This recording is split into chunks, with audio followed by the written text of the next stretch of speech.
Hi everybody, I hope this is working. Just get myself sorted. Please don't message me. Hopefully I will see. I don't think I'm going to see comments. I'm going to open up the page on my laptop as well, so hopefully I'll see a few comments on there. Hopefully, if not, we'll just have to wait to the end, and I'll try and catch up with the comments later. So I'm. Hiya. Is it coming through all right? Is the sound all right? Just let me know it's working. You may hear the odd woof from the dog or the dogs, or occasional. We might get a visitation, I think. So hopefully we're going to be all right. So while we wait for people to join, I thought I'd just give you a little bit about me. Thanks, Laura. Thanks, Rachel. So I'm Pauline Jackson. I own Canine Tutor, which is a company that delivers bespoke workshops all over the country. I either hire a venue or you host me at your venue, and we deliver various workshops. Shush, Malik. Deliver various workshops, self-control. So this calming the crazy is one of them. I also do Wag It Games workshops of various types, scent workshops, reactive dog workshops, a whole load of workshops. Originally started off as a academic support company, but I still do that, though it's a minor part of my business now. So if you are studying for some academic course, then I can help you with your academic writing, things like that, with your referencing, checking your work over before you submit it, that sort of thing. So that is a small part of my business. Came about because I was a university lecturer for around about 10 years, teaching up to BSc level. So that's basically me. I'm owned by a range of dogs, from the working Springers and Cockers to the Malinois and the Malinois crosses and the Dutchies, the Spanish water dogs. We can't forget the Spanish water dogs, can we? And I tend to take on the reactive dogs and turn them around and keep them. So we've got one or two, well, there's not many here I would class as reactive anymore, but we've taken on some serious biters and turned them around, and they've been safe to take places. So we are doing a fair bit. So that's sort of basically about me. I do have the nutters. I do love the nutter dogs, the crazies, which is where all this sort of stuff comes from. Which are all, I think, settled down now. I think even they're all asleep. Hopefully they'll stay asleep. I have realised I've cocked this up, and I really shouldn't be doing this at this time of day, because it's Portuguese Formula 1 and I'm missing it. So I'm going to have to play catch up. So I think we've got a fair few of us here now. So we'll kick off. So the talk today is really about calming the crazy dogs. The dogs that get OTT really quickly. The ones that will go from asleep to sort of bouncing off the walls within a split second, I suppose, if you want to look at it that way. The dogs that do get over-aroused and lose their heads. They can't work, they can't concentrate, they can't do anything because they're too over-aroused. And it's looking at how we can turn that around and make it so that we can teach them to calm themselves down and be more workable, I suppose, really is the easiest way, and better pets. I have lots of crazies here. We have the Spaniels are probably probably not the worst. Bug's probably the worst, and she's a Dutchie cross Malinois cross working Springer, who's just 2 years old, and she is, or can be, nuts, to be honest. But I love her for it. And she's ace, but she's so workable. When you get her, when she's in the right headspace, which she's getting more and more these days, she is workable. And she is fab. She gives everything. So what we think about is over-arousal compared to motivation. We want motivation for the dog to be able to work. If they're not motivated, they ain't going to work. So you need to think about what your motivators are. But then if we have them too aroused, we lose the motivation, we lose the clear-headedness, and they cannot work. So if we think about, I've done a little graph, but I don't want to show on this. I intended to do it on my computer, but it wouldn't let me do it. So we've got a little graph. So your motivation is like an ordinary, normal distribution graph. And where the peak is where your peak motivation will be. That's the bit that you really want for the motivation. Your arousal peak could be anywhere. It could be almost a straight line going up that way. It could be a thin wiggly line going across. It's going to depend on the dog. Some dogs it'll be a straight line like that. Some dogs it won't. And what we're looking at is balancing arousal with this peak motivation, so we can get the right sort of the right arousal level that still enables us to have the calm, clear thinkingness, as well as the oomph that we need to do the sport that we need, or just be a decent pet, basically. So we do have to balance it out. And what I want to do is talk to how we get that balance, and how we can teach the dog to then calm itself down and tell us when it's ready to work. A lot of these dogs that get over-aroused are more over-aroused in new environments or novel environments. So one of the things we have to do is take them different places. So before I wander off onto that, how do we know when our dog's getting over-aroused?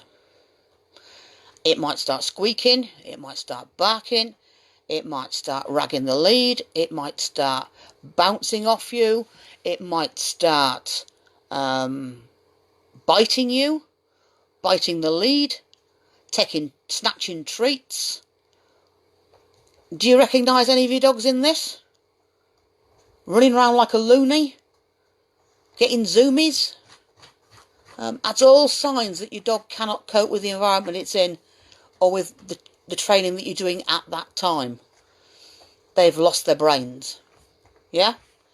And some dogs can go from calm to woomph, head blown within a split second. So it's all about trying to work them out, and what we want to do is not calm them down ourselves, is teach them to come back down so that they can work. You've probably all, if you haven't got a dog that gets easily over-aroused, you've probably all seen it in competition where somebody's wandering around, they're playing tuggy with the dog and really winding the dog up before they go into work, thinking that they're getting the dog motivated, and in fact all they're doing is getting the dog over-aroused. They go into work and the dog goes, no, I can't do this, zoom, zoom, zoom, zoom, zoom, zoom, zoom, back, back, back, back, back, bite, bite, bite. Can't possibly listen to any instructions at all. Yeah? That sound familiar to some of you? I'm sure it does. And that's all a case of people getting confused between motivation and over-arousal, and they think they're motivating the dog when they're actually getting them way over-aroused instead. And we want them in a calm state of mind. So, how do we do it? Well, you can do it with It's Your Choice games, which I used to do. And I used to use a lot of It's Your Choice type games. I've got a whole online course of basically It's Your Choice type games, which you can go and take if you want. It will be getting tweaked with stuff that from this. In fact, I might even just do a new version of it. What I've found with It's Your Choice type games is it does use... Do you know what I mean by It's Your Choice? Possibly some of you don't. It all came about from Susan Garrett.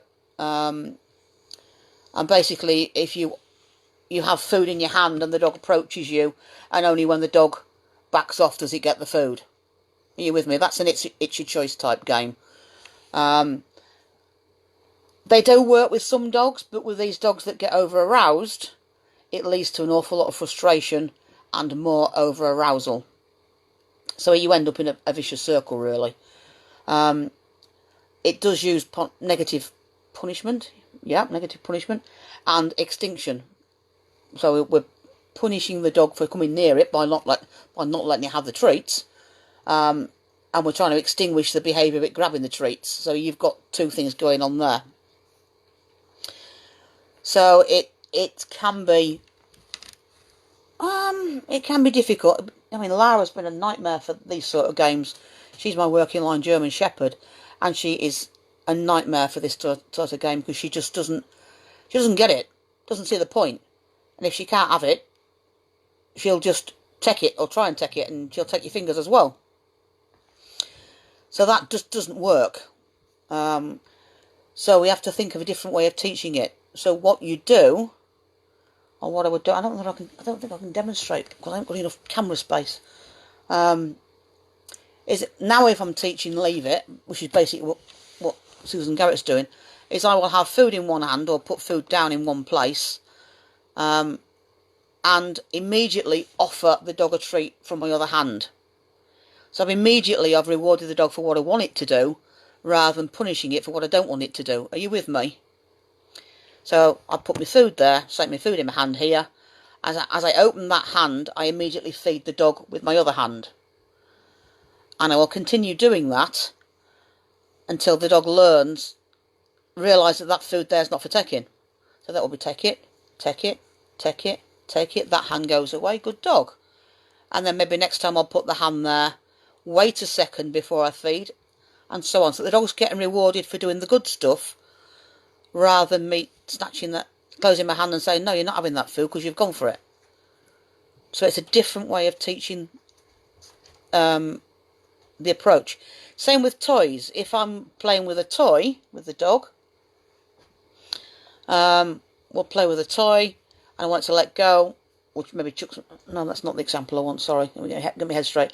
If I'm trying to teach my dog to say, stay still while I'm throwing a toy, this is what I did with Lara the other day.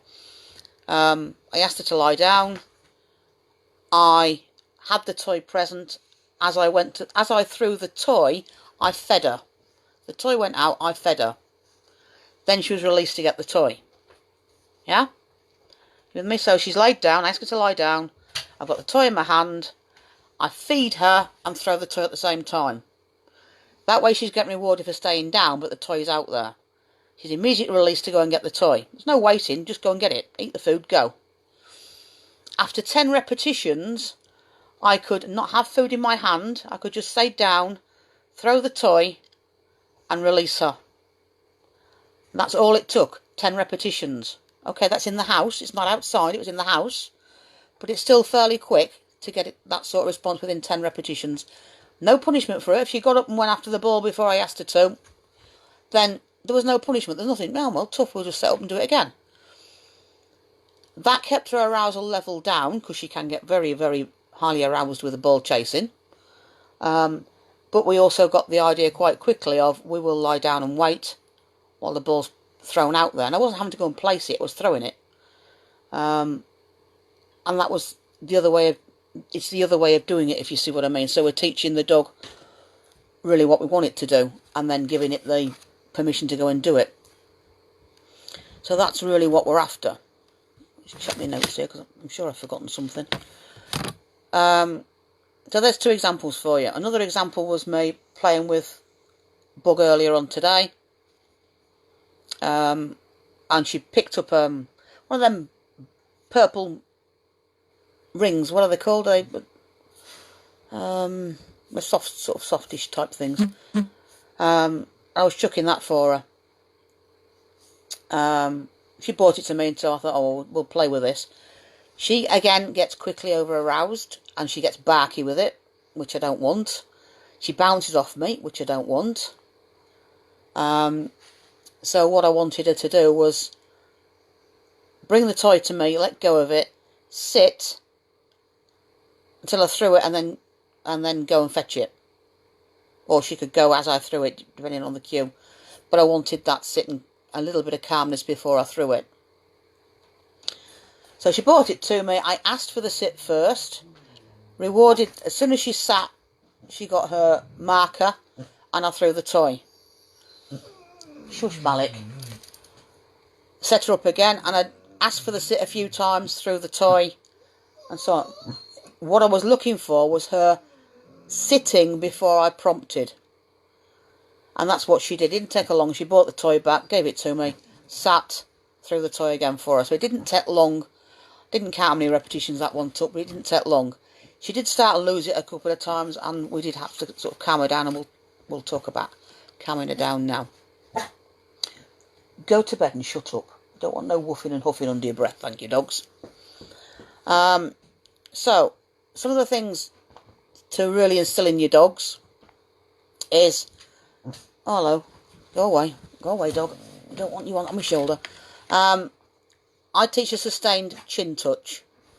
Palm of your hand out, dog puts his chin in your hand, and I feed while it's there to start off with. While I'm teaching, I feed. Yeah?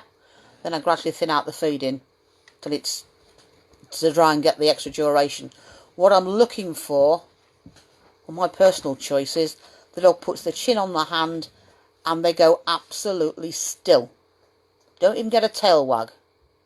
They just go still. And they stay focused on me. That's them bringing their arousal level down. I don't want to touch and go. I don't want to touch with the tail wagging and the body being real wiggly and giggly and all the rest of it. I want, and their eyes flicking all over the place. I want the head, the chin on my hand, watching me, still. Because I know they're calm. Stillness for my dogs calms them down. For some dogs you might find that movement is more relaxing than staying still. It's a playing around with your dog to see which is the best option for your dog. So is it better if they lie still, stand still, sit still? Or are you better having them moving around chasing a toy for a little while, or chasing a few treats, or whatever? Yeah. So, excuse me. So a lot of it is finding out what works for your dog and what makes them less frustrated and less aroused, and what, so instead of over the top. So this is a little bit of trial and error, and you do have to start and recognise when your dog's getting OTT. With Bug, it tends to be the boing boings come in and the barking. And if it's not the barking, we'll start with squeaks. So you have to recognise that and act on it before they lose their heads. Yeah? You with me? Somebody talk to me.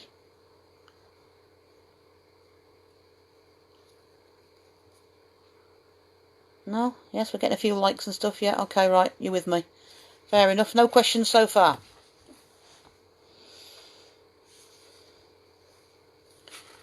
Right. Okay then.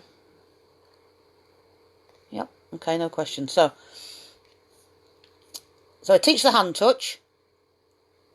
Another calming behaviour. Great, you're all with me. That's fab. Marvellous. Great. Great stuff. So hand touch is one thing to teach. I also use food scatters a lot. So if I'm out and about and my dog's getting a bit OTT, I will stop, stand still, scatter some food on the floor and give them the cue to search. Because that has the advantage of bringing them back down. I have a wonderful friend, Bianca, who's making me a portable snuffle mat. One that I can roll up and unroll. So if I'm at an agility, at a flyball competition or the toss and fetch that we do or something like that, I can put the mat out, scatter some treats on the mat, and then roll it up when it's all finished. So I'm not leaving an odour of scent at a competition that's going to maybe put somebody else's dog off. So she's nearly got that finished for me, and they'll be up for sale when we've road tested this one. So that's something to look out for. Is a roll-up snuffle mat that you can take different places with you and not worry about spilling treats for somebody else's dogs to pick up. So that's something you can do, and that's a good thing to do when you go somewhere new. We need to let the dog acclimate to the environment. So you walk them around on the lead. It doesn't have to be the full area you walk them round. You could walk them round in a 6 or 12 foot area. Let them sniff. You don't have to do anything, just let them sniff. When they've stopped sniffing so much, you maybe want to do a few little food scatters, maybe a few little food chases. So toss food one way, then the other way, or a toy, just to see how they're working, and then see if they're ready to work. How do you know they're ready to work? Well, again, that's something we're going to teach at home, and this is where we talk about start buttons. This is where the dog will tell you whether it's ready to work, whether it's used to the environment, whether it's calm enough to work. If it isn't, we're going to do some more food scatters, allow some more sniffing and acclimation again. Colin wriggles on sustained chin and touch. Starts still, but then starts wiggling and whining. Yeah, I would be rewarding quicker. So to start off with, you're going to be really rapid feeding, and then finish. Do another one, rapid feed, finish. Do one that's not quite so rapid and finish, and then gradually build up to him becoming more still before you reward, if you see what I mean. So you're just gradually going to break that exercise down for him. So we'll start off. He won't be perfectly still, but what I want is him fairly still. Feed, feed, feed, feed, feed, and he'll have to be fairly still because he won't get the food otherwise. Finish. Do another one. Feed, feed, feed. Do another one, and gradually build up so you're going a little bit slower, and he's keeping stiller. Then withdraw, hold it a little bit longer. Feed him, jackpot, and finish. Do you see what I mean, Laura? So you're gradually building it up and keeping his frustration levels down. He's a typical terrier. They don't do frustration very well.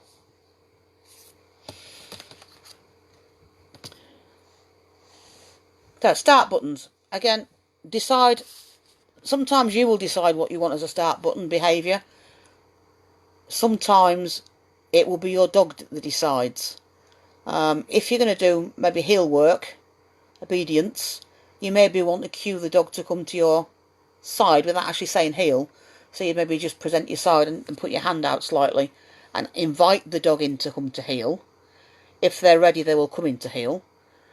If you're doing, I do toss and fetch, so I want the dog sat watching me. So as soon as I take up my stance on the start line, she comes and sits. And I know she's ready to work then. If she can't sit, we're not ready to throw. So to start off, you'll let them acclimate in the environment and bring them into that position. Lure them into it and reward. Lure them into it, reward. Lure them into it, reward. Lure them into it, go into work, reward. You with me? So what you want, so eventually what will happen is the dog will come into your position when it's ready to work. So when you cue in a visual cue rather than a verbal cue, are you ready to work type thing, then I'll go, yeah, okay, I'm ready, I'll come in and sit at heel, or I'll come and sit in front, or I'll come and give you eye contact, whatever you want. For most of you it might be just be eye contact, or it might be I'll come and sit in the middle position. Train what you want the dog to do in that context, and you can have different start button behaviours for different contexts. So you can have one for toss and fetch, one for agility, one for heel work, one for just out and about, being let off your lead and being allowed to run free. You could have a different one for that, which could be your eye contact or whatever, or a sit in front or whatever. So we're just going to get the dog to do that position. We're going to help it first, and it'll gradually learn to do it on its own, which is what Bug's done. She used to come to the start line with me. I'd ask her to sit, and she had to sit before I threw a disc. And now she just knows that when I take up that stance, that's my cue. Asking her whether to work, and she just plonks her bum straight on the floor, and we're ready to work. So although we cue the behaviour to start off with, it does become automatic, and when the dog takes that position up, you know it's ready to work. So, I've lost it with my hoopers, because the hoopers I want her to lie down at my side. And we've lost that at the minute because I've not done any practice. Bad owner. So I need to go back and get her start button ready for, with that.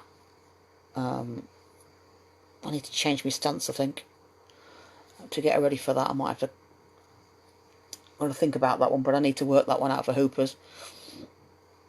But once you know they're there, and they're telling you they're ready to work, if they don't take the position up when invited to, you know they're not ready to work. So then you've got to go and do some more food scatters or acclimation, or some slow hand touches, slow hand feeding. That's another one I do is slow hand feeding. So I'd have roughly 10 treats in each hand, and it's difficult for you to see on this. I'll put my arm out one side, feed the dog from that hand, then I'll put my hand out the other side and feed from the opposite side. So they're going from like 2 full arm stretches from one end to the other, from one end to the other. And you make it fairly slow and calm, so it just keeps them focused and brings them down a little bit.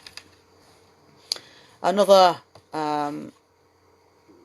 good game to play is some of the controlled unleashed games. The up and down game. So you drop a treat on the floor, dog's head goes down to eat the treat, and they will look up at you. As soon as they look up at you, you mark it and drop the treat on the floor again. So that's another good way of getting the engagement with you, and can bring them down. Again, watch how fast you do it, because if you do it too quick, you might end up with your dog getting too over aroused. So it's keeping the balance right. Keep an eye on your dog. Keep an eye on its tension in its body, whether it's starting to yip, whether it's starting to snatch that treat up as it hits the floor, or try and catch it as it goes to the floor. So think about that as well. Have I got 2 now? What have I forgotten so far? I've got these notes and I'm still forgetting what I'm going to tell you.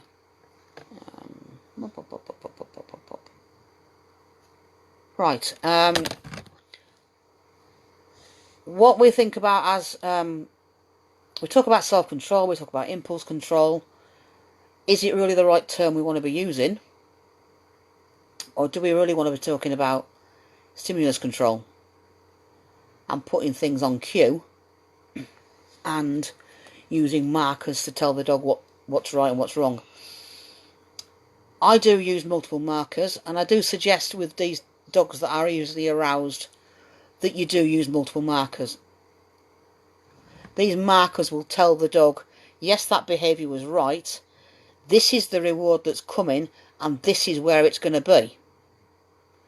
So you've got a whole range of things you've got. Yes, for my dogs means food comes to you and gets delivered to your mouth. Get it means the food is going to get tossed. So they're watching my arm for where the food's going to go. Find it means I've dropped some food on the floor for them to find on the floor. I find it. Dish means it's in a dish somewhere, and they're to run to that dish and get the food. That's 4 food markers. Toy markers. I need to clean these up a bit really, because we've got confused with it. Go means go to a dead toy. So they'll know where the toy is. It'll be on the floor. They'll have seen it while we're working, because I won't have picked it up. Give them the go cue, and off they go to get that toy, whatever it is, when they're released, when they're given the marker, when they've done some good work. I've got tug, which means come and take the hand, toy out of my hand. You know, I'm holding the toy, come and play tug with me. Fetch means obviously go and fetch it when I throw a toy. I need to think of some others now as well. So it's just making it clearer to the dog what reward is coming. Some of these dogs get very confused on what they're allowed. So if you've got a toy in your hand and you say yes, they might automatically think they're allowed to come and take the toy out of your hand, when you actually want them to fetch it or play tug with you with not touching your hands. Yeah? So it's all making it clearer to the dog on what reward is coming and when, and how they're going to get it and what they're going to do with it, so that we can keep them from being frustrated when they get the wrong game, and disappointed to some extent as well. If they don't get the if they don't get the reward they think they're going to get, they can be disappointed. So we need to think about. That's partly why I use multiple markers, is because it's absolutely crystal clear to the dog what reward they're going to get. It doesn't matter what toy I throw or whatever. You know, I've got one marker for a toy being thrown, whether that's a tennis ball, a tug toy, whatever. It's all relative. They know they're going to get to chase something. I need one for the flirt pole really as well, because that really needs a different cue. So it's all thinking about what you're going to do and making it easier. That's part of the reason I switched to using multiple markers, is to make it crystal clear. What I won't do is have the dog resist going for a toy, say the flirt pole, the toy on the end of a flirt pole. I won't have it sat there looking at the flirt pole and then feed it for sitting there. Because how disappointing is that? You think you're going to go and chase that flirt pole, that lovely furry toy on the end of that flirt pole. And what am I giving instead? Piece of chicken? I don't want a piece of chicken. I want to go and kill that toy. So think about the disappointment in your dog as well if they're given the reward they're not really expecting. It's quite disappointing, and we don't want our dogs disappointed. We want them to think that we're the best thing since sliced bread, that we give them the best things, the best toys. You resist that toy, you resist that squirrel, you have it. Yeah, no problem. So it's all about the emotions as well. You know, you've got to think about, yeah, we want them calm and level-headed, but we want them happy as well. We want them content. We don't want them disappointed, because if you get disappointed, what's the point in being in the game? I'm going to sod off and go and do something else instead then. I ain't playing with you. You're boring. I don't want to play with that. It's boring. So, you know, think about what you're going to do. So if I've been teaching the dog to sit still while I move the flirt pole around, I will release the dog to go and get that toy. That's what they want at that time. Yeah? Does that make a lot of sense?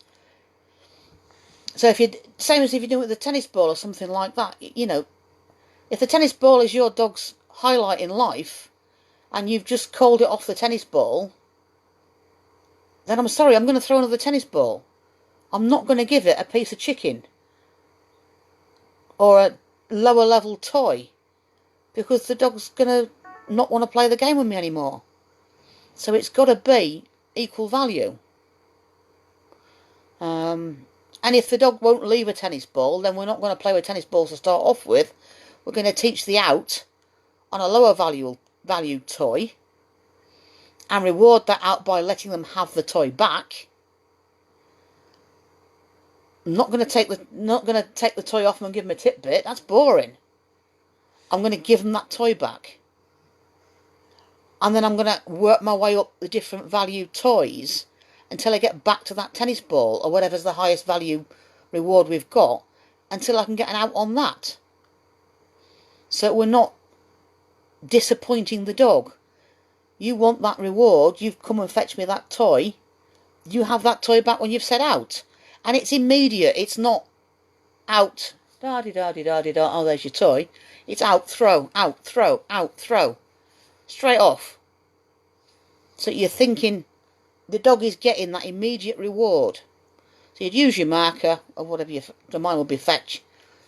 As soon as they've bought the toy, I've said out, they've dropped the toy, it's fetch. Or go get it if you're going to use that. So they're immediately getting that reward. Yes, their arousal levels are going to go up. So what are you going to do? They start to get a bit giddy. I might ask for a sit.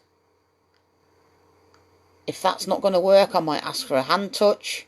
I might do a food scatter, though bear in mind, you've just been playing with your dog, it might not do a food scatter. It might not switch. Sometimes they will, sometimes they won't. Bug was switching quite nicely earlier on, and then we'd done too many fetches and there was no way she wanted the food I'd got on me, and I had got fairly boring kibble. And she said, nah, I don't want that. If I'd had something more tasty out there with me, she'd have done the food scatter and calmed down. So we ended up doing hand touches, sit, down, and so on.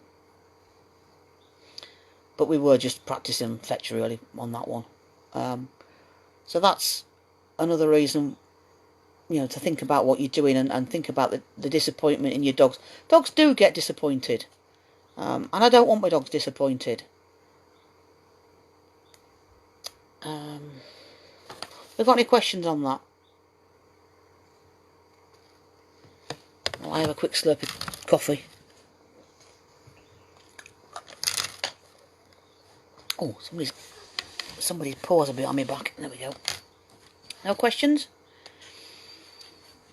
start with a couple of markers. I wouldn't start with a whole host to start off with. So have one for throwing a toy, one for throwing food and one for delivering food to your dog's mouth, one for throwing a toy and one for maybe playing tuggy. So you haven't got too many options to start off with to get yourself confused. Write them down. Practice. Go out and set yourself, I'm just going to do some sits so I can practice my different markers. I'm going to do some downs and practice my markers. It's all good news for you. So, going back to this, is it self-control, is it stimulus control, is it impulse control? It's probably a little bit of both, or all of them. But I'm tending more now to think about putting stuff on stimulus control rather than thinking about it as impulse control and self-control, because what I want to do is teach the dog to do as it's told or asked, rather than told, I suppose, no matter what its state of arousal, because that way I can bring the dog back down again. So I will play games where I ask the dog to sit, then we might play a little bit of tuggy, ask the dog to out and then sit. Can you still sit? Can I get you a bit more aroused? Bit more excited with that toy? Can you still sit? No, you can't. Okay, let's calm you down with with a chin rest, some scattering. Now can you come back down? What I'm aiming to teach the dog there is that when we get wound up, we can calm down. We go up, we come back down. I get aroused, I can still think, I'm still clear-headed. I'm excited, but I can still think. That's what you want. We want them to be able to cope with a little bit more arousal, but still use this, because that makes them a fantastic working dog. Because we want that bit of excitement in them to get that motivation, but we want the thinkingness as well. They've got to be thinky dogs. Otherwise, you can't work them. There's no point having them, yeah, whoa, yeah, what we doing, if they then can't think. If you say, okay, go through that hoop, go do that tunnel, go over that jump, and they go, yeah, we're ready to play, we're ready to play, we're ready to play. Woomph. It's gone. Straight over the top of their heads. They don't understand what you want. You get frustrated. They get even more frustrated because they've then not been rewarded. And you're in a vicious circle. You just go round and round and round. Dog gets more and more aroused. They lose their heads completely. You get more and more frustrated. You start shouting at the dog. You might start pulling it about. I know we're supposed to be force-free and all the rest of it, but human nature takes over. You foot more. Your sit becomes sit. I told you to sit. It's all natural human behaviour. We do it. You haven't mentioned dogs which won't take a treat once. Yeah, dogs. This is it. This is why we're saying you've got to bring them back. And it is a sign of them starting to lose it. If they can't take a treat, and they would normally take a treat, then they're over aroused. So we need to just start doing some chin touches, or a lie down, and let's do some slow strokes and some T-touch.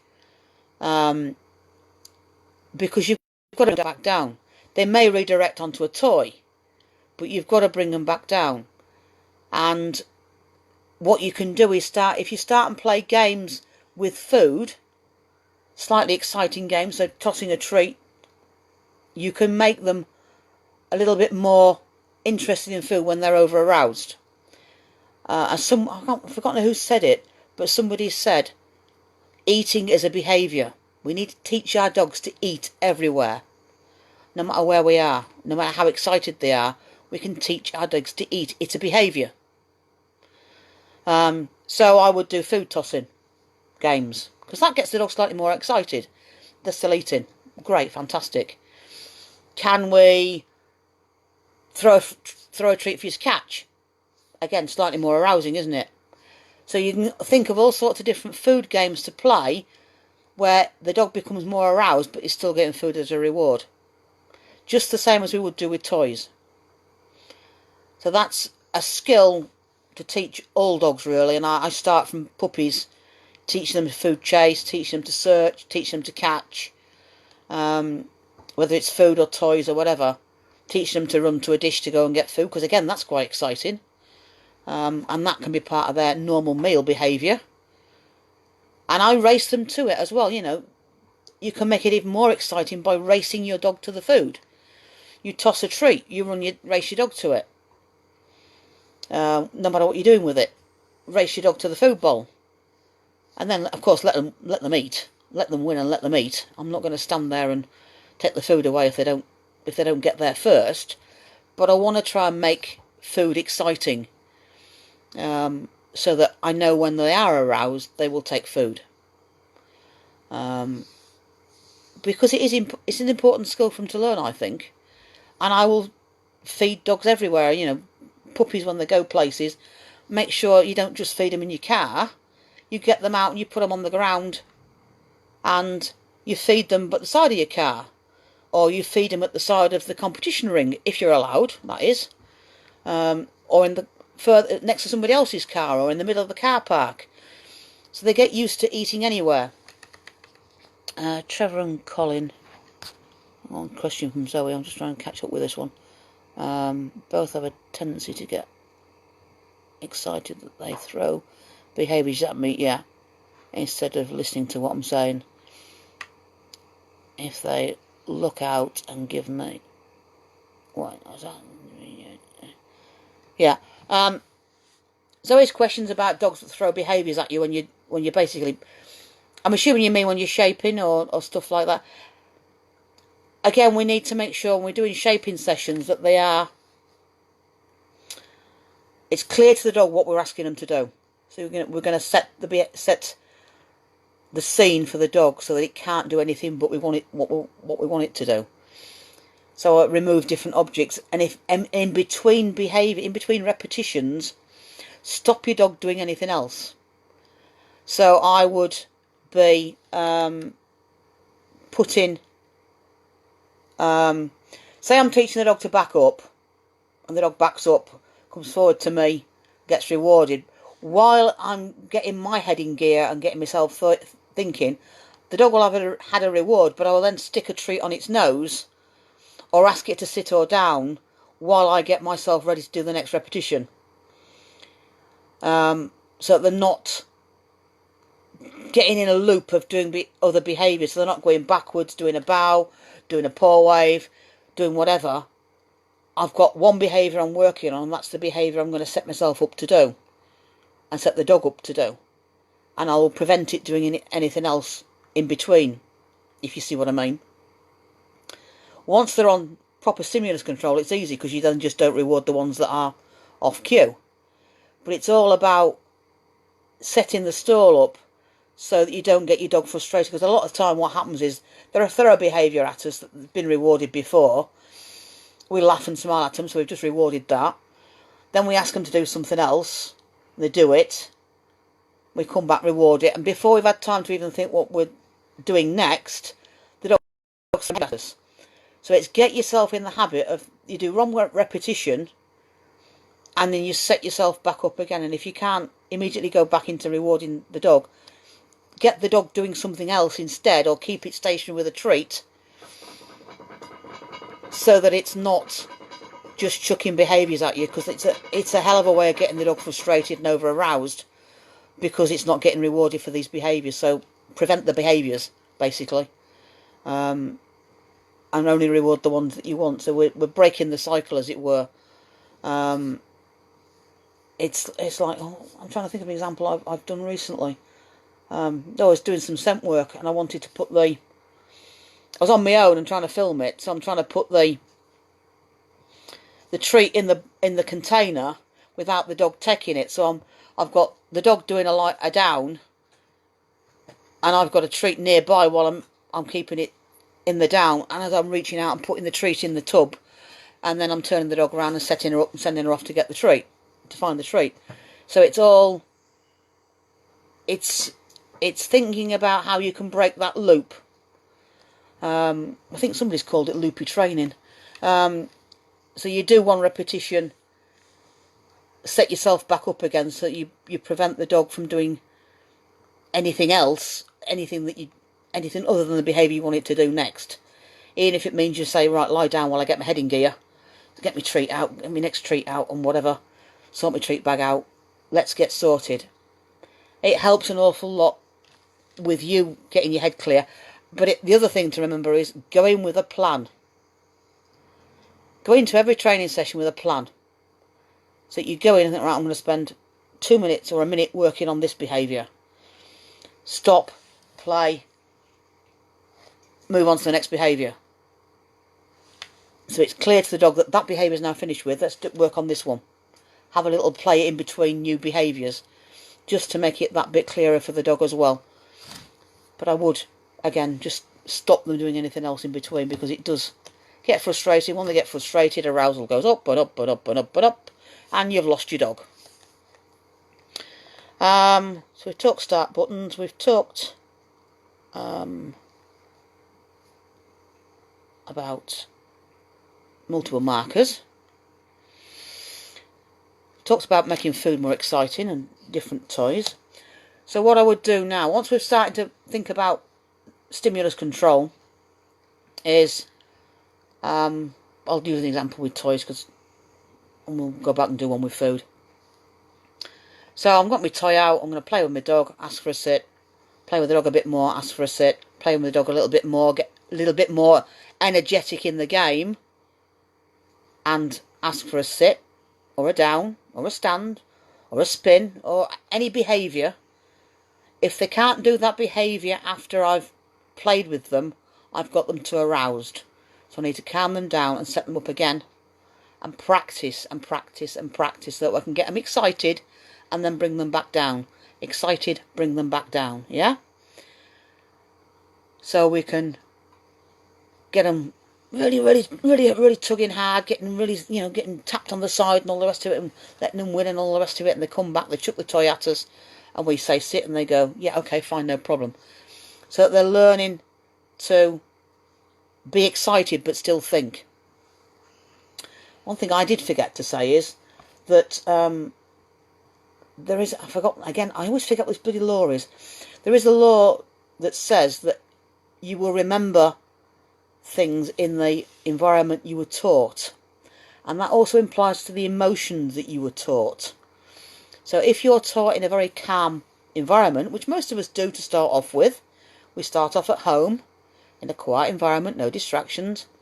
If you teach the dog in that environment, it will remember those behaviours in that sort of environment. A calm, quiet environment. If we then don't teach those behaviours in more exciting environments, when we put them in those environments, the dog will forget everything. It won't remember it. It's all to do with memory. Those of you that remember sitting exams, all those years ago for me, you're taught in a fairly calm classroom, you're getting into exam, your heart rate's going like this, you're as nervous as hell, and where's all your knowledge gone? Plump! Empty brain, isn't it? That's exactly what happens to your dogs when you go from training at home to training to competing in competition, if you've done nothing in between. It completely goes out of the mind. It's not that they can't do it, it's they don't know how to do it anymore. They've forgotten it. So we do have to teach them to work in more exciting environments. So go somewhere new. So for me it would be training in the kitchen is probably our quiet place. Backyard will be the next exciting one. Side lawn's even more exciting. Going somewhere out on a walk is new. Which is why Bill loves to. Yeah. It is hard when you've got a dog that doesn't like to tug somewhere else. It is a learning experience for the dog. Same with food games, tug games, fetch games, whatever. You have to teach them in gradually more and more distracting, exciting environments. So we practice in different places around the house. Front garden's probably the most exciting, well, side garden's probably the most exciting because they get to see people walking past. So if they can do it there, I'm more likely to take it on the road, so they'll then practice on a walk. Most of my walks are fairly quiet. I don't tend to see that many people, but it's different smells, different things going on around them. Not so much dogs and people to start off with, but different environment. Then I might get them out and do some practice when I go to one of our local venues, such as Drax. We'll get out and do some practice there. Then I might practice when I go to a competition. But I won't practice by the ring. I'll practice in the car park when it's quiet. So when there's nobody else about, I'll practice there. Then I'll wait for maybe somebody to come back and fetch a dog, and then I'll practice again. Then I might wait for it to be, I don't know, change a ring or something like that, where there's a whole load of people coming back to the car park at the same time. Then I'll train the dog again. Then I'll move my way closer to the ring, gradually until I'm ringside and I'm training the dog. So I'm teaching the dog in more and more exciting environments, getting the dog more and more excited, but still asking it to do behaviours that it can do, and rewarding it when it gets it right. If it can't get it right, I'm too close, or the environment's too much. Give yourself a bit more distance. So pick a behaviour your dog knows really, really well, whether it happens to be sit, which it isn't for mine, hand touch, spin, whatever. Pick that behaviour. If the dog can't do that behaviour straight off in that environment's too much. Give yourself more space, pick a quieter time, and try again. That's my rule of thumb. It used to be if your dog can't sit, but I haven't taught sit as a primary behaviour for most of my dogs for quite a while now. It tends to be something else. In fact, I don't think Bug knows what sit means. She's getting there, but hey, it takes a while. So think of that behaviour, and then that's how you progress your training. So you might go, say you're going to agility. The first time you go to agility trainer, you might want to do a one-to-one. Allow the dog to sniff the entire area where it's going to be working before you ask it to do a known behaviour. Can you come in between my legs and lie down ready for the start? No? Okay, we'll go and sniff a bit more then. Let's come back and do some hand touches. Let's do some slow feeding. Are you ready to work? Can you lie down between my legs again? Yes, you can. Okay, can you do one jump? Yes, terrific. Let's reward you. Let's try again. Can you now do 2 jumps? Now, 2 jumps might be more exciting, so you might have to then calm the dog back down again. And you gradually build it up. Can I play a little bit of tuggy with you before I ask you to do a jump? Most dogs are tunnel mad, aren't they? So can we do jump, jump, tunnel, and I've still got you for a jump at the end, or have I lost you? Can I do 2 laps through the tunnel before I lose you? Are you with me? So you're gradually building up what you're doing and the excitement level, but you're still stopping and calming the dog down in between. So it might be a case of 2 times through the tunnel is too many. So we're going to stop and do a chin rest, calm down, and off we go again. And then think about how you can build it up. So whatever's the most exciting thing for your dog on the agility bit, you're not going to prevent the dog doing it, but we're going to use it as a way of monitoring arousal. And can we do, I don't know, 2 up and downs on the seesaw, on the A-frame, and can you still do a jump? Are you with me? So you're gradually building it up. Oh, can you move your paws, dog? They hurt. So you're gradually building it up. So they're getting more aroused, but bringing them back down again. You know, if you're doing hoopers, can you do 2 hoops and a barrel before you lose the dog, or before the dog starts to get too aroused? Can you calm the dog back down? Can we then build that up to 5 hoops, a couple of barrels? Can we then go 2 circles round the hoops? Can we do have 4 barrels and do 2 times round the barrels? You know, all these sort of things. Whatever your sport is, what can you do before you you're just gradually building up the layers, I suppose is the best way of putting it. The over arousal layers, you're adding them in to see what you can get out of the dog while they're still thinking. And the idea being is if you're competing, you can complete your round with your dog motivated and a little bit excited, not over the top, still being able to think. You can complete that full round without the dog losing its head. But we've got to build that up in layers. You can't just go in and expect the dog to do it. They're going to go nuts. They really are. A bit like, you know, first time a dog hears a gun dog hears the dummy launcher, and it quacks at them and something like that, and fires the dummies off in a distance. That, for some dogs, is so exciting that they cannot then hold their sit. They cannot maybe not be quiet because it's so exciting. It's made a noise and it's thrown something in the air. It's fantastic, and it's thrown it much further than we pathetic humans can throw it. So that's really, really exciting.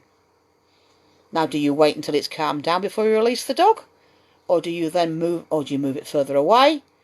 You know, play it by ear for the individual dog. But what you don't want is the screaming monster that every time that it spots the dummy launcher, it goes into screaming monster mode and can't listen. Because that's not a gun dog, is it? So you've got to work on it, and you can use party poppers to simulate the dummy launcher to some extent. So set off some party poppers, and the party popper goes off. Your dog sits. When it's calm, it goes and gets a retrieve. Although to start off with, you might just release immediately the party popper's gone off. But there's, you think about how you can work it around your individual dogs. But party poppers are great for gun dogs. And if you've got a starting pistol, that works well as well. But again, be careful where you use your starting pistol. Because in this day and age, people are getting a bit tetchy about people using things that go bang. Even if it's a fully legal starting pistol, people are getting a bit weird about it. I have used cap guns before now. An interesting one of my dogs is very sensitive. The working cocker. If I pick the cap gun up, he's gone. Doesn't like it at all. But I can let party poppers off. He's not bothered by fireworks anymore. He hears the gunshots from the local shoot. Don't bother. But if I pick that cap gun up, he's gone. It's a good job I don't use it anymore, isn't it? Other things to think about. What time is it? We're cracking on, aren't we? Other things to think about is how much. How can I put it? You've all seen the dog that's gone into the. I see dogs go into the flyball rings and they're screaming. Yeah, I want my dog excited, but I want to be able to walk in calmly with my dogs, set them up on the start, and when I say go, that's when I want them to explode and go out and get as fast as they can and come back. What I don't want them doing is wasting a lot of energy jumping up and down, barking and screaming and all the rest of it, because I don't want them to waste energy. They're going to be knackered at the end of the day, aren't they? How can they give the best if they're barking and yapping all the time? So we need to be thinking about keeping that down a bit, but just keeping them that little bit busier, and that's better, isn't it? I think I'm trying to get the right spot. There we go. Whoop, no, can't get the right twist on my phone. Twist that around a bit better. There we go. That's better. So we're not losing the heads. Something else might be worth thinking about is how much rest these dogs get. What tends to happen with dogs that do get over aroused, very busy, very worky dogs, very high, so-called high drive dogs. Do you mind not kicking me? Getting kicked here. Is people think they need to work in all day. And it's a bad habit you get into. The dog brings you a toy, you play tug with it, it goes away, it comes back 2 minutes later, you play tug, it goes away. It comes back 2 minutes later, you play tug and go away. You're creating a monster. Don't do it. Teach your dog to go and chill. All mine are chilled. They've not been walked today. We've been out and done a few food searches in the back garden. And apart from the one that keeps kicking the back of my neck, they are all asleep. Because this is what they've been taught to do. When we're not doing anything, when mother's busy, when mother's watching TV, or she's on the computer, you lay down and settle. They have to rest. And I do have a sneaking suspicion that a lot of dogs that are high drive, that become problems and are very easily aroused, don't get enough sleep. They need to switch off and chill. It's very important. And proper chill, not just the go and lay on your bed and be as tense as anything. Because I'm not really asleep, I'm not really relaxing, I'm just laid on my bed because you've told me to lay on my bed. That's not relaxing. That is just stressing and getting hyped up. How do I do it? Well, to be honest, I don't really know. I just basically ignore them and they go and lie down. I'm not rewarding them for lying down. I'm not telling them they're fantastic dogs for going and settling down. I'm not feeding them treats. I just ignore them. and that's it. They soon learn to go and lie down. When Leon first arrived, gosh, 11 years ago, 12 years ago now, nearly 13 years ago now, he wouldn't settle. He'd just pace and pace and pace and pace. And I admit it did my head in. So I tied him to me, so that when I settled down, he had no option but really to settle down with me. He'd got, 6 foot to wander around in. And he did just learn to just lie down and settle. I don't tend to actively teach a settle. Because it's...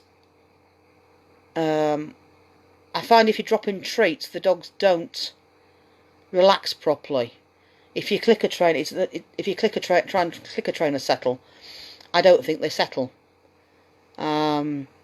It's more about just teaching them to switch off and chill. And I say I just tend to ignore them. There's a couple of comments there I just need to go back to.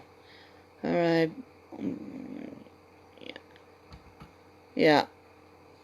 For some dogs, it is a case of you do have to either tether them or put them in a crate and enforce that rest. And I will do it with puppies. I will make them sleep in some respects. I'll put them in a bed or whatever. I'll cuddle them against me and make them sleep. And it is a habit they learn in puppyhood. So it is part of good puppy raising, is to teach your puppy to go and switch off. But you can teach the older dogs, and they do need to get good quality sleep. If they were somebody's snoring and woofling in their sleep as we're talking about it now. If they won't settle, then do some T-touch, just some gentle or some slow strokes, just gentle slow strokes all the way along the body, nice and slow, just to encourage some relaxation, because they need to sleep. I've forgotten how many hours they reckon the dogs need to sleep. Is it something like about 18-20 hours of sleep a dog's supposed to get a day? It's something incredible, isn't it? They don't need to be working 20 hours out of 24, or walking. You know, you all hear the working border collie owner that's saying, "Oh, I've got to walk my dog for 4 hours a day, otherwise it won't sleep." Well, I'm sorry, you're making a rod for your own back, because all you're doing is making your dog fitter and fitter and fitter, and it's going to want longer and longer walks. Teach the dog to switch off at home. It doesn't need... is it 16 to 18 for an adult dog? Thank you. I thought it was quite a lot. Puppies are even more, aren't they? But they do need to sleep, and they need good quality sleep. If they don't get sleep, they're going to be nightmares. They're going to be more reactive. They're going to be more easily frustrated. They're going to be more easily over-aroused. Just think what you're like if you're tired and somebody doesn't do something you've asked them to do. You're going to get snappy.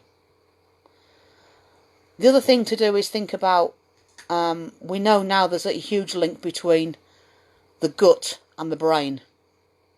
The two are interlinked. If there's something wrong with the guts, it's going to come out in behaviour, it's going to come out in their emotions and all the rest of it. So it's worth thinking about what we can do to the guts. Can we maybe put them on a probiotic, special canine probiotic, to help them digest their food better? Maybe they've got a touch of bellyache that makes them more easily over-aroused. So it is worth thinking about that sort of thing, and maybe talking to your vet about diet. It's not just a case of slamming them on a raw diet and hoping it's going to cure the magic. It doesn't. Raw diet's not for every dog. Kibble's not for every dog. Home cook's not for every dog. It's whatever suits your dog. And you can be feeding the best diet in the world to a dog and it can still be easily over-aroused. It's just their nature. But you can try and adjust things to see if it helps the dog. Maybe adding a probiotic helps. Maybe not. I don't know. It's worth a go. Give it a couple of months and see what happens. So, it's all thinking about that sort of stuff. And working on self-control. I won't say self-control. Stimulus. I still think it's better calling it stimulus control than self-control. I know they did some work at Lincoln about depleting self-control. and they did it with, I think it was teaching a sit stay and putting food out in front of the dog, and they did find that the dog's self-control got depleted the more repetitions they did, so it's something to be aware of. So, you know, the research is there for you to go and have a look at. There's lots and lots of stuff going on with impulse control in dogs at the minute, and impulsivity. Some breeds are more impulsive than others, says she that's got working spaniels, 3/4 working line Malinois, Dutchy cross working Mallee, you know. They can be nightmares. Terriers are very impulsive, or can be. In some respects, it's tied in with what they're bred for. And all we can do is manage what we've got and teach them to be not quite so impulsive. The raw contains the highest levels of amino acids. Okay. Is there some science to back that up? Is there a research paper on that? That'd be very interesting to see if there is, Patricia. If you've got any links to that, I'd be interested. I don't care if it's human or canine, it would just be interesting. I just like this sort of stuff. So it's all, you know, you know when you take a breed on whether you're going to have problems with the dog being impulsive.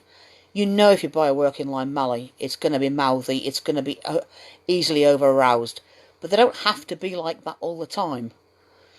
You can switch them on and off, and that's what we're aiming to do, is have an on and off switch, so we can have them calm, but we can switch them on to be motivated without them losing their brain cells.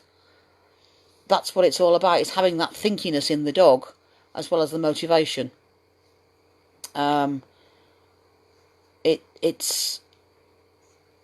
We know with terriers they're going to get over-aroused, particularly if there's a squeaky toy about, aren't they? They're going to lose their brain cells, because that's what they're bred for, killing squeaky things.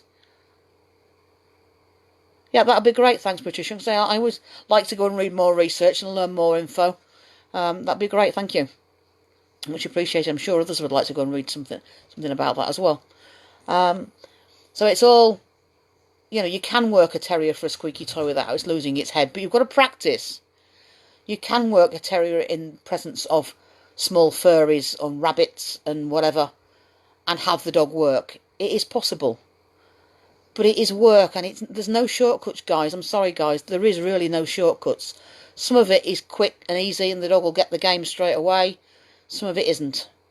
And it is hard work. And it can be, you know, it can take months. It can take years. But it's so worth doing. If you've taken on an adult dog that's got arousal issues, it's harder work than starting off with a puppy. So when you get your puppies, please start with the arousal work and getting it on stimulus control and putting your multiple markers in and teaching them to switch off, because it makes life so much easier. Teach your start button behaviour so that your dog will tell you whether it's ready to work. And the more they get out in different environments, the more you work them in different environments, the quicker they are to acclimate, the quicker they are to get their arousal levels down, the quicker they are ready to work. Marvellous, thank you. That's great, Patricia. The quicker they are to work. So you can literally, you know, when Mr. T was around, bless him, I could literally get him out the van and work him. He didn't need a warm-up, he didn't need to go and sniff around the place. He knew his job. Out the van, do my work, off we go. You know, and that's what I'm aiming for with Bug and some of the others, is you come out, you know, you don't learn anything, and you don't grow as a trainer if everything's easy. So yeah, it is hard work. It does take a little bit of practice. You are going to make mistakes. Don't beat yourself up. You are going to get to the point sometimes where you've pushed your dog too far and it's got over-aroused. Don't beat yourself up. Take a deep breath. Calm yourself down. Sort yourself out. And try again. You will learn a lot. I am going to put this up as a course at some point, because I think we need to have an interactive course and talk people through this. Probably do it as a Facebook group, so that you can join and work through with your dog, and I'll try and coach you through it and give you games to play and all the rest of it. I think that would be a good way to go, so that we can just progress some of you on if you want to. That's really, I think, all I've got to say, and I'm a little bit short of time, but I think I've covered the main points. So you do need to, it is something we've got to work on, actively work on all the time. There's no point just working in a calm environment, because it's not going to help you in the long term. You do need to, if your dog's doing it perfect at home, take it somewhere slightly more exciting and try again. Then somewhere else. Play arousal games with your dog at home. Make food exciting. Get the dog excited with food, so that it will eat food whether it's aroused or not. Play around with different foods. Some dogs will eat, mine will eat kibble most of the time, to be honest, apart from, say, this afternoon when I got Bug a little bit too aroused, and I could have done with having some chicken or something handy, and I didn't, or some sausage. So have a range of foods with you.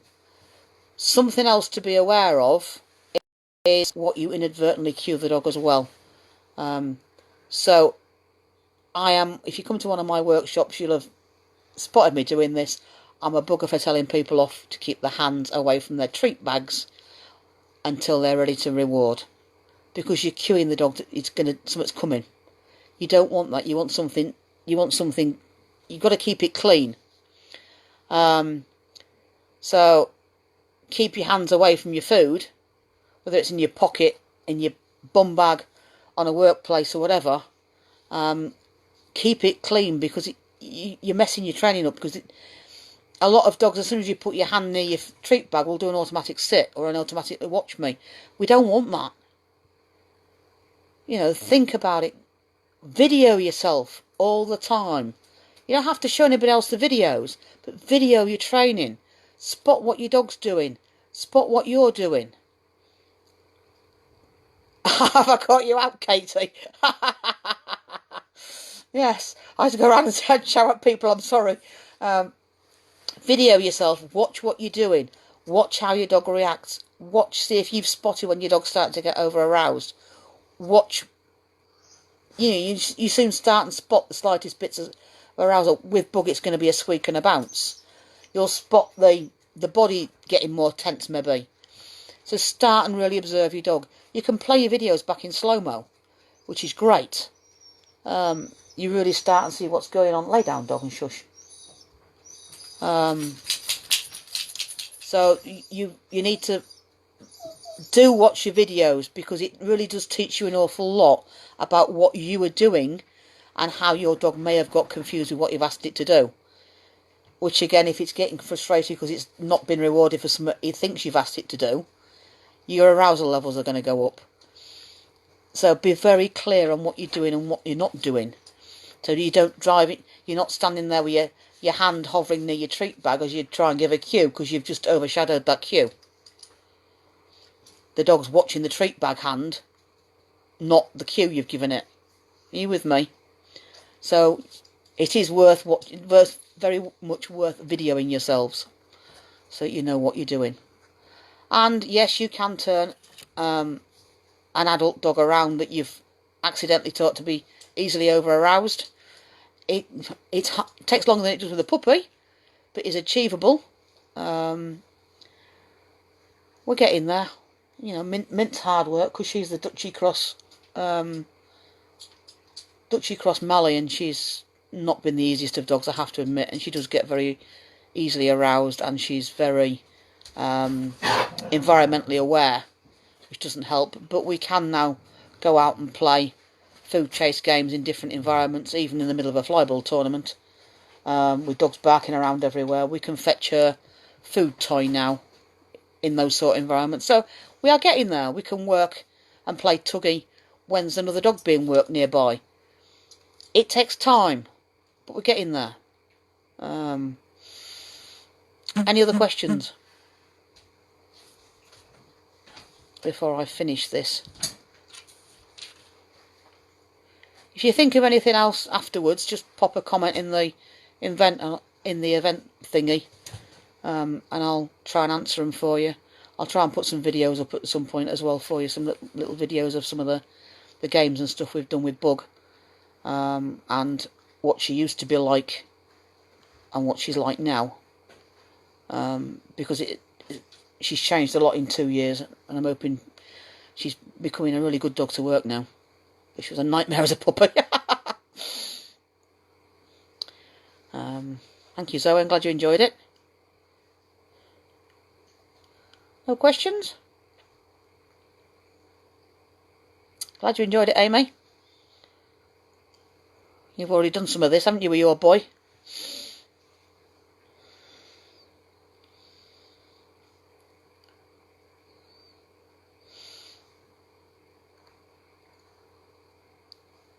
Oh, thank you. Thank you for popping my website up there for me. I'll put some other stuff up there as well. I'll put my academy site up as well. We'll do some work. We'll get together at some point, Claire, and do some work on this, eh? If you fancy that sometime at Drax. Might help you with Bramble. Yeah, lots of food for thought, Rachel, and we'll do some. We can always do some of this at Whip Fun later on in the year. Help you out with some of the stuff with that, make food more exciting, and so on and so forth. So I'm sure I'll see some of you about. So yeah, thank you both Lauras. I've got the bloody Dutchie sneaking on my lap now, so we're doing quite well here. So if you think of any questions, just let me know, and I'll try and address them for you. You can always pop me a private message if you don't want to put it on a public post. I don't mind. Alright. Thank you very much, guys. I shall end this talk now, and then it should go up a bit later on. It'll take a while to render. I think before it goes up. So lovely to see you all. Oh, there's a Dutchie coming to say hello. There's Mint coming to say hello. Look, the creepy Dutchie come to say hello. And yeah, it would be good, wouldn't it, Claire? We'll catch up with each other at some point, and we'll see what we can do. So take care, everybody, and I'll switch this off now. Bye-bye.